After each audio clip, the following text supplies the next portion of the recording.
Boa noite, meus queridos. É com alegria que nós nos encontramos mais uma vez para adorar aquele que é, que era e sempre há de ser o Senhor dos Senhores e, sobretudo, Deus de nossas vidas, pessoalmente. Essa é a grande descoberta, quando você descobre que Deus é o Senhor da igreja, mas Deus é o seu Senhor. Individualmente, pessoalmente, Ele é o seu Deus.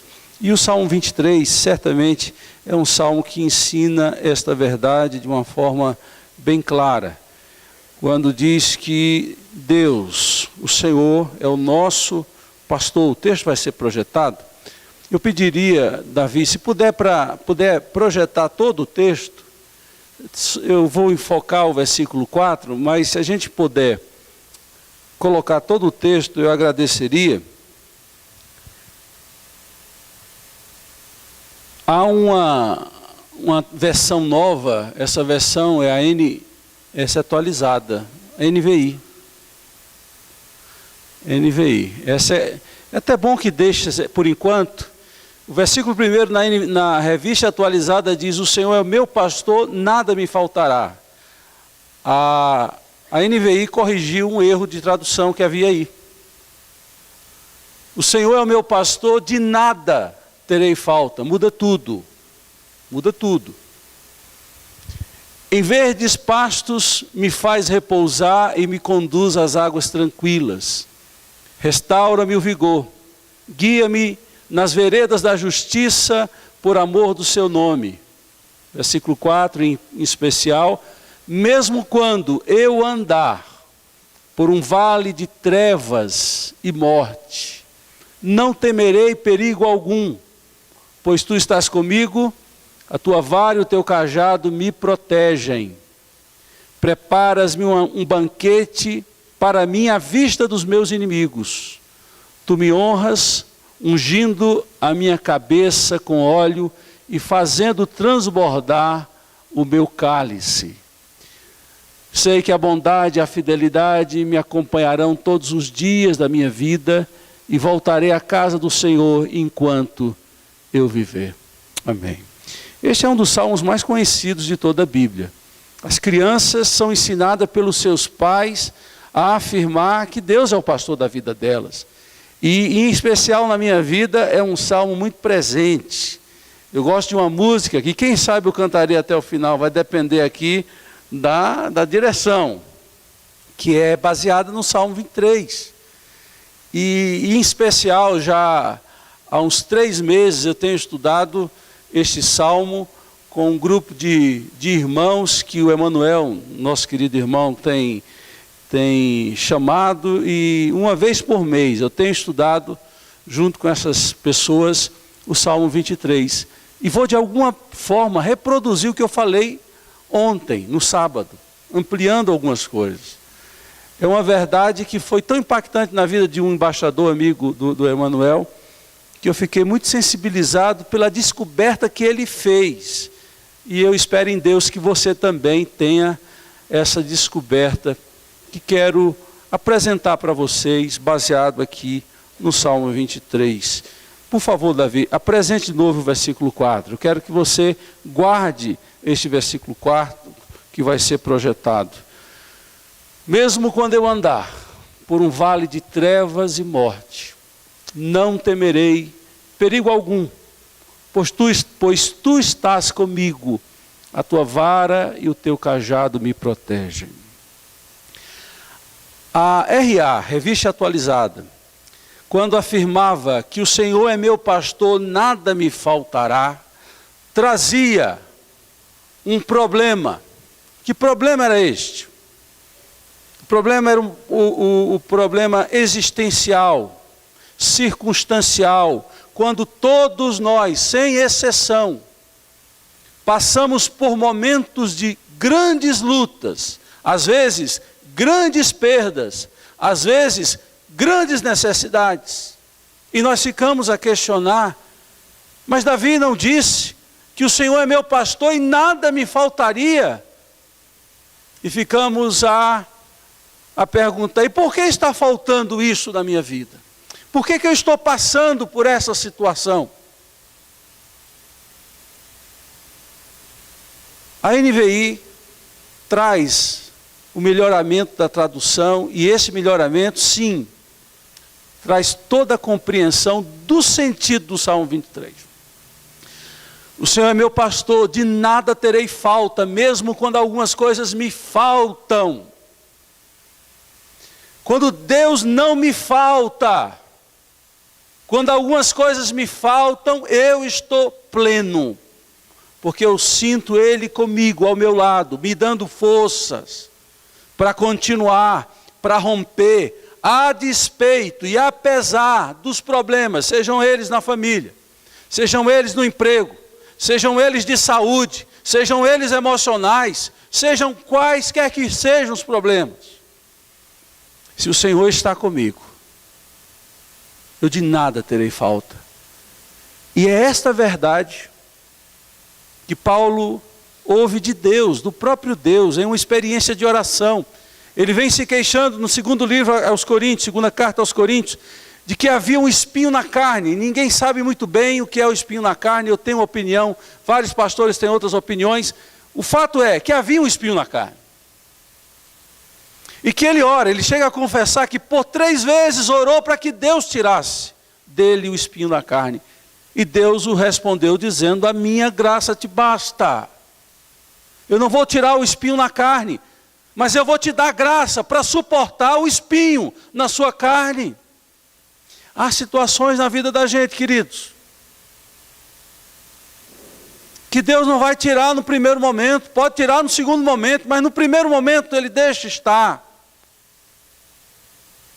Mas a grande bênção é quando a gente sabe que Ele está conosco. Mateus 28 tem uma das grandes promessas da Bíblia. E essas grandes promessas Jesus fez: e estarei convosco todos os dias, até a consumação dos séculos.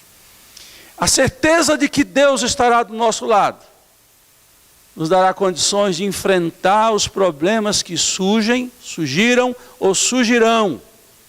A questão não é passar por problemas, a questão é passar por problemas sozinhos, sem Deus, sem um amparo, sem um consolador.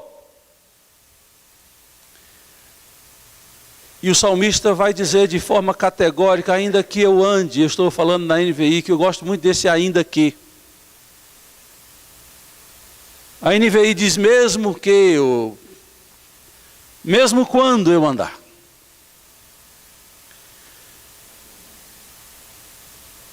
Por vales de sombra de morte, tu estás comigo. Esta é a grande certeza que ele tem, junto com a certeza de que vales de trevas também poderão surgir. Portanto, nós não tememos os vales de sombra.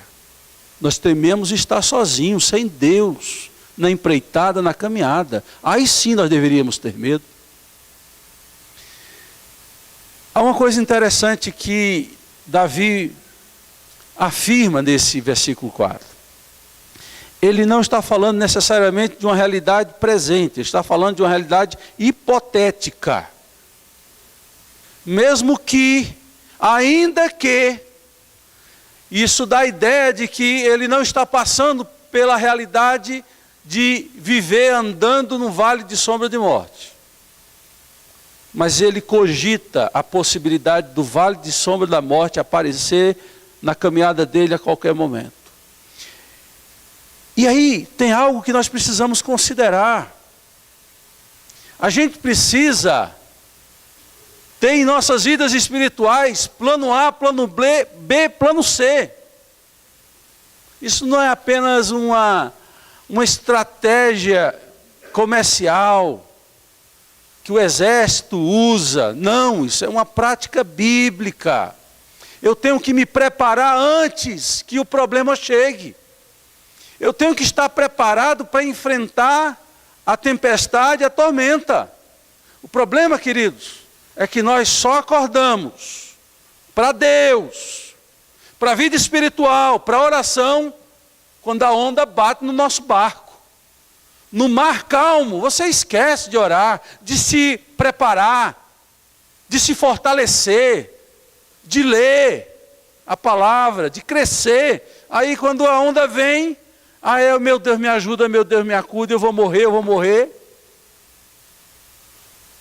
Tudo porque a gente só quer enfrentar o problema quando o problema aparecer.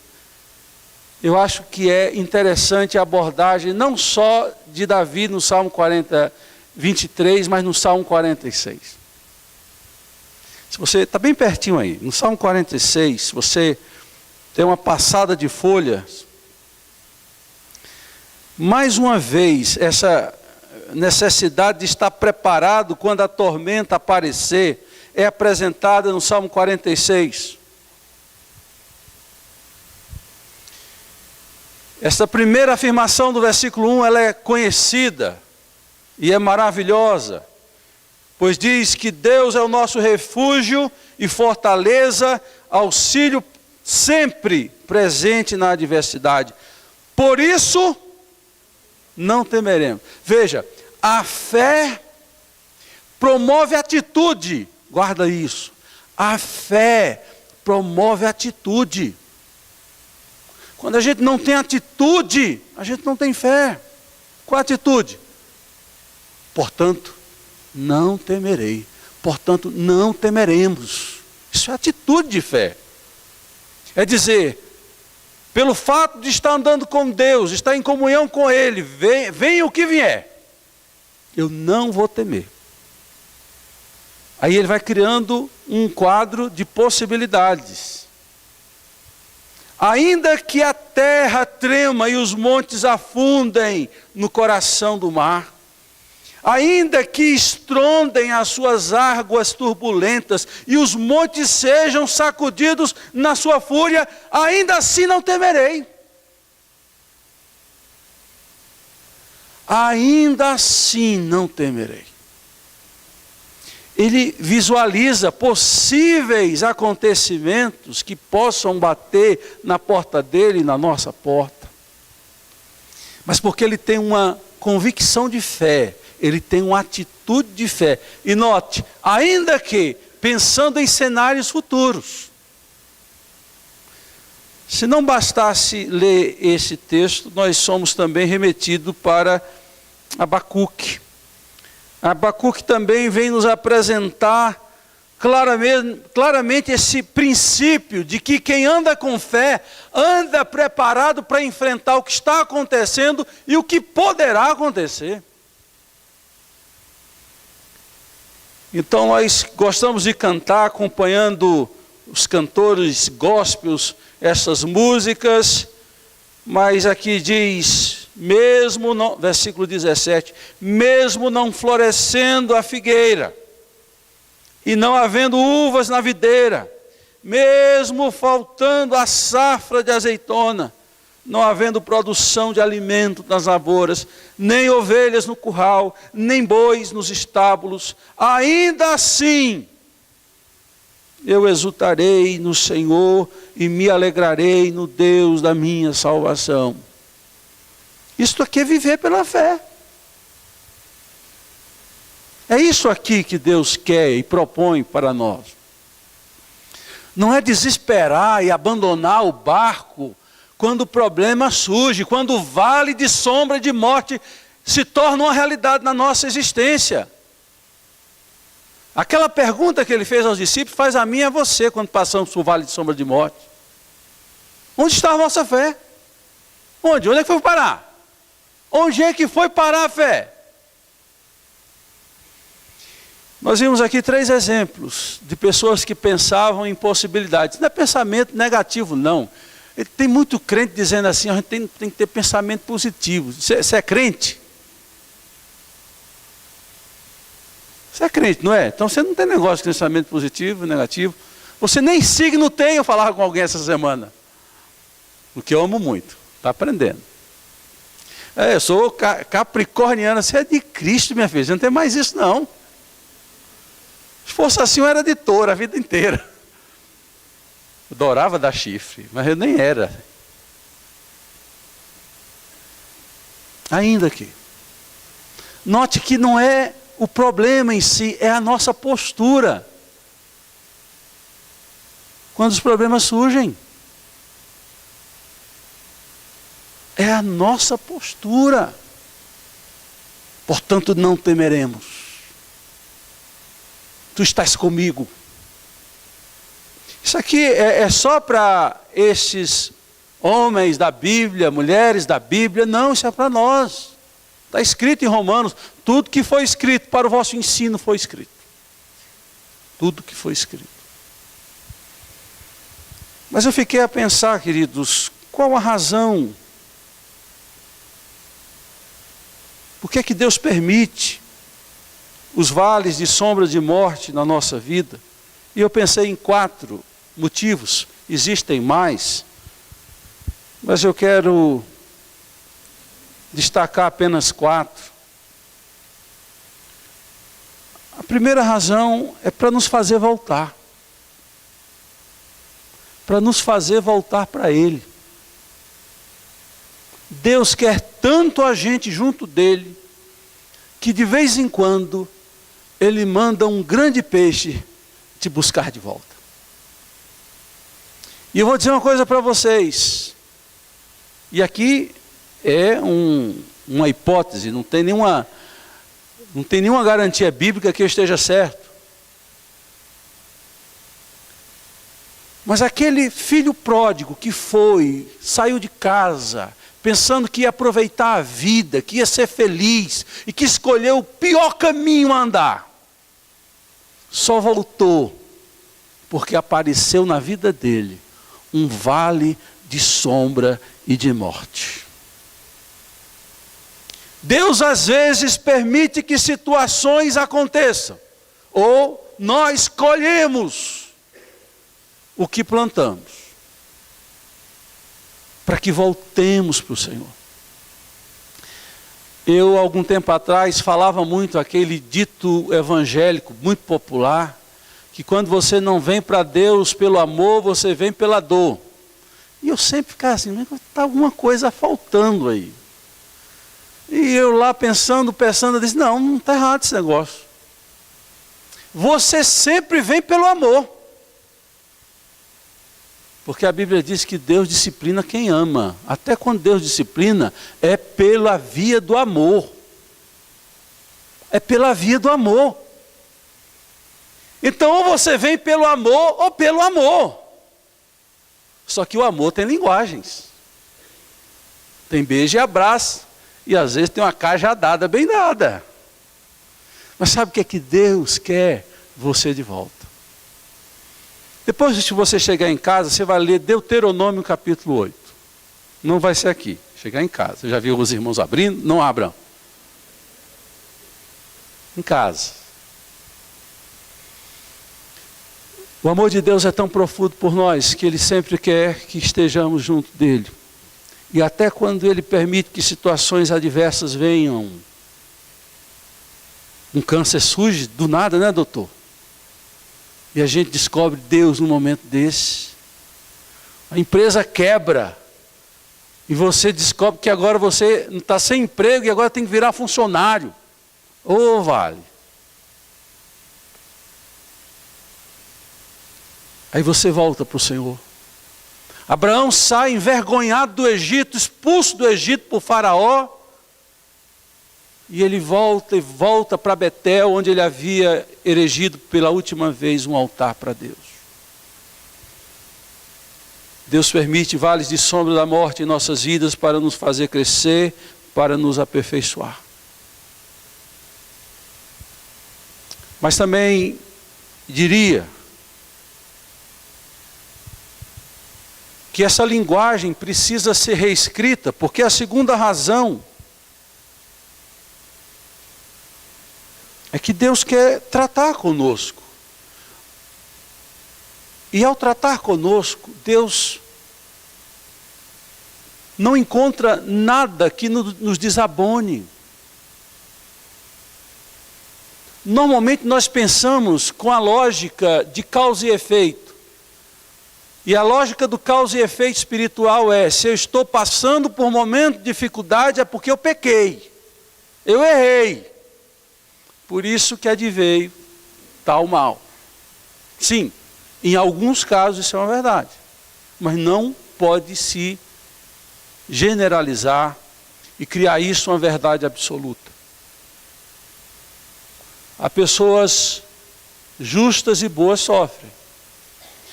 A Bíblia diz: muitas são as aflições do justo, não é do ímpio. Muitas são as aflições do justo, mas o Senhor de todas o livra. A Bíblia conta a história de Jó como uma história de sofrimento inigualável. Inigualável. Eu não vou me ater, porque você já ouviu muitas vezes. Se não ouviu, você vai chegar em casa também, vai ler o livro de Jó. Eu não tenho tempo hoje, a gente... Mas sabe o que Deus diz a respeito de Jó? Não diz para Jó, mas diz para o diabo. Deus pergunta ao diabo, no capítulo 1, de onde vens e para onde vais? Ele diz: venho de rodear a terra e de passear por ela. E Deus pergunta: viste meu servo Jó? E acrescenta, caracterizando Jó: homem reto, íntegro, temente a Deus, que se dizia do mal. Meus irmãos, se eu tivesse essas 4 características assim perfeitas, como Jó tinha, e Deus ter o orgulho de dizer: viste o meu servo Jó, eu já estaria bom demais, já está na hora de ir para o céu. Até esse homem precisava ser aperfeiçoado. Até esse homem precisava crescer. E apanhou muito. Porque havia nele algo que só Deus sabia, que ele precisava conhecer e viver. Às vezes nós nos achamos tão bem, né? Eu estou tão bem, por que essas coisas vêm? Você lembra que você serve a um carpinteiro, né? O carpinteiro tem que pegar, fazer o contorno certo, tirar o excesso, passar a lixa. Deixa o carpinteiro fazer a obra. Deixa o carpinteiro fazer a obra, porque certos contornos só surgirão com a obra do carpinteiro na nossa vida. Então, os amigos de Jó, em toda a descrição do livro, eles se levantam para convencer a Jó de que Jó estava passando pelo que estava passando, porque havia pecado. E a coisa só complicava mais ainda, porque ele não tinha a humildade de reconhecer o seu pecado e de confessar o seu pecado. E ele diz: mas eu não pequei. Me acusem de um pecado. Diz: olha, o pecado da arrogância. Homem arrogante. Homem arrogante. E ao final do livro diz que Deus só aceitou a oração de Jó pelos amigos. E crente é esse que ora pelos aparentes amigos. E Deus ouve a oração dele a favor daqueles que haviam acusado a ele. Então Deus permite vales de sombra de morte para nos fazer voltar para ele. Quando a gente erra. Deus permite vales de sombra de morte na nossa vida para nos aperfeiçoar e nos fazer crescer. Uma terceira razão. Deus nos permite passar por vales de sombra de morte para ser resposta de Deus para aqueles que oram aflitos, que estão no vale da sombra da morte. Deus sempre estará conosco no vale da sombra da morte, mas também tem uma coisa muito boa. Quando Deus levanta irmãos para estarem conosco também no vale da sombra da morte. Benditos são aqueles que se colocam ao lado daqueles que estão passando pelo vale de sombra da morte. Daqueles que não se eximem, daqueles que não se isentam, daqueles que não jogam o corpo fora de ajudar um irmão que está passando por necessidade. E aí não é só necessidade financeira. Sobretudo, necessidade espiritual.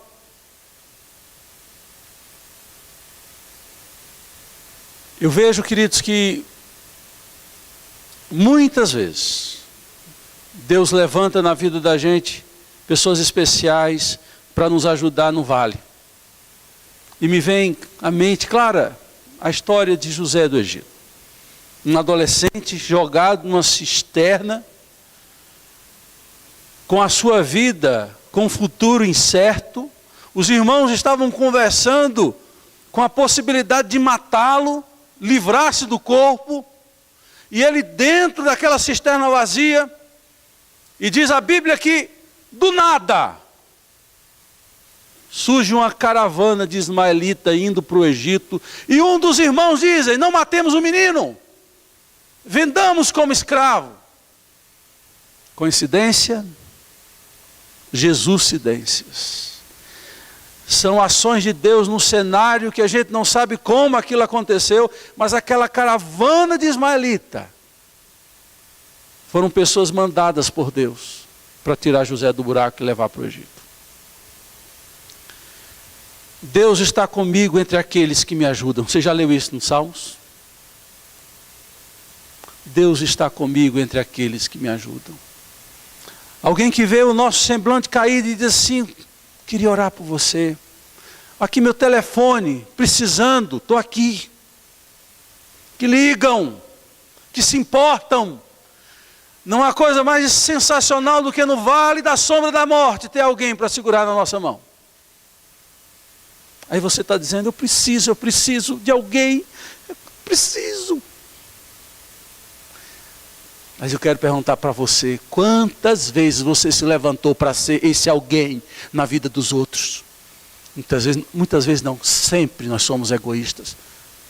Sempre nós somos egoístas. Sempre a gente quer alguém do nosso lado. Sempre a gente quer alguém que nos ajude. Mas quantas vezes você se levantou para ser resposta de oração daquele que está no vale da sombra da morte e dizer: estou aqui para te ajudar? Aquele bom samaritano que surge aparentemente do nada, naquele caminho perigoso, um homem desfalecido que nem força tinha para pedir ajuda, e aquele homem parou para ajudar. Pare de pedir ajuda para você e se levante para ajudar outros, porque assim você vai ser a resposta da oração daquele que geme, que sofre.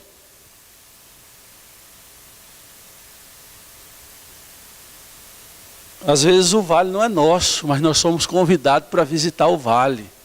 E a gente vive no tempo que a gente diz assim: estou cheio de problema. Já estou cheio de problema. Mas um problema não, gente. Aí você está passando de largo, igual o fariseu. Fariseu não, sacerdote. Aí vem um levita, você está sendo mesmo levita, fazendo que não é com você. A grande bênção é quando a gente serve. A grande bênção é quando a gente é bênção para o outro. A quarta razão que eu entendo, porque Deus permite vales e sombras de morte em nossas vidas, é porque Ele quer que um dia você conte os grandes feitos de Deus ao te tirar dos vales da sombra e da morte. Para que você tenha testemunho de vida. Para que você tenha algo a contar do que Deus fez na sua vida. Não é em vão o seu sofrimento. Não é em vão passar por vale de sombra de morte. Não é. Quando você entende que ao final a história acaba. A história não acaba no vale de sombra de morte. A história acaba quando você sai do vale de sombra da morte. Essa foi a razão porque li com vocês no começo do culto o Salmo 126. É a mesma ideia do Salmo 23. Quem sai andando e chorando enquanto semeia. Essa é a atitude mais bela. Você sai andando e chorando, mas você não desiste. Você vai semeando enquanto semeia. Voltará com júbilo, trazendo os seus feixes. A história acaba aí.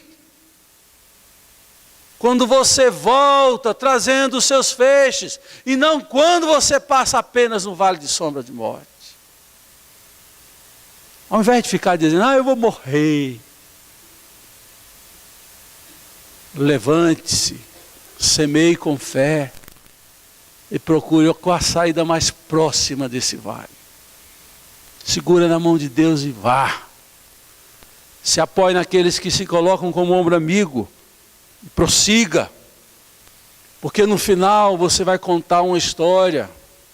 Você vai dizer que você estava perdido, sem direção, não tinha jeito. Mas Deus mostrou uma saída. Deus fez um milagre. Muitos dos vales de sombra de morte que nós passamos é para que tenhamos um final feliz. E às vezes a gente não chega ao final feliz porque a gente não continua crendo. Cai sucumbindo no deserto. O Senhor é teu pastor, Ele está do teu lado. E eu sei que algumas pessoas na igreja estão passando por momentos muito difíceis, em várias áreas. Saúde, decisões que tem que tomar, problemas se instalam do dia para a noite. Vale de sombra de morte são assim. Se instalam do dia para a noite. Hoje é o dia de você dizer: o Senhor dos Exércitos está conosco, portanto não temeremos. Ainda que a terra se transtorne, ainda que o abismo chegue e tente nos sugar, ainda que as luzes se apaguem completamente, eu estarei com Ele, porque Tu estás comigo. Tu estás comigo, a Tua vara e o Teu cajado me consola. O problema não é Deus se ausentar, o problema é você não acreditar. O problema é você não ter fé na caminhada do vale da sombra da morte. Os vales virão, queridos. Mas você terá a oportunidade de estar seguro com Ele. E ser bênção para aqueles que estão no vale.